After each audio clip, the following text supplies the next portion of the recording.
আমরা নির্দল জন্মভূমি রক্ষা কমিটির যোগদান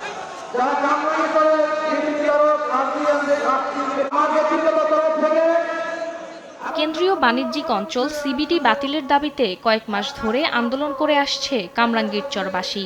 এর মধ্যেই ৫৫, ৫৬ ও ৫৭ নং ওয়ার্ডে ১০৪ ফুট রাস্তাসহ ৩টি রাস্তা নির্মাণের প্রকল্প হাতে নিয়েছে ঢাকা দক্ষিণ সিটি কর্পোরেশন।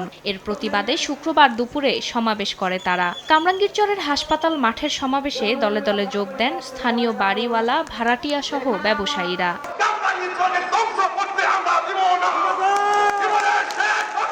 সমাবেশ থেকে অবিলম্বে বাণিজ্যিক অঞ্চল প্রকল্প বাতিলের দাবি জানানো হয়। এই কামরাঙ্গীরচরে ১০৪ ফিটের রাস্তাকে কেন্দ্র করে এখন ব্যবসা বাণিজ্য সবকিছু স্থবির হয়ে পড়েছে। সিবিডি আইসিডি ১০৪ ফিট রাস্তা যাতে না করে। এলাকাবাসী জানান, উন্নয়ন প্রকল্পের জন্য স্থানীয়দের উচ্ছেদ না করার আশ্বাস দিলেও কথা রাখেনি ঢাকা দক্ষিণের মেয়র। মেয়র মহোদয় বলেছিল যে আমার কোনো পরিকল্পনা নেই এই আইসিডি করার, সমস্ত কামরাঙ্গীরচর উচ্ছেদ করে আমার কোনো উন্নয়নের আমার কোনো পরিকল্পনা নেই।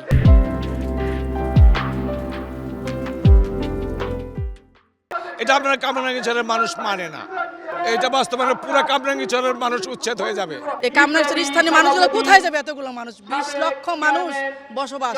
আমাদের তো ১০৪ ফুটের প্রয়োজন পড়েই না, যেহেতু আমাদের পাশে একদম পাশে আমাদের বেড়িবাঁধ আছে। বছরের পর বছর যুগ যুগ ধইরা আমরা এই কামরাঙ্গীরচরে বসবাস করি। আমরা এখন তো কই যাবো, কোথায় যাবো গিয়ে থাকুক, আমাদের দরকার নাই। আমরা যেমনি আছি এমনি খুব ভালো আছি।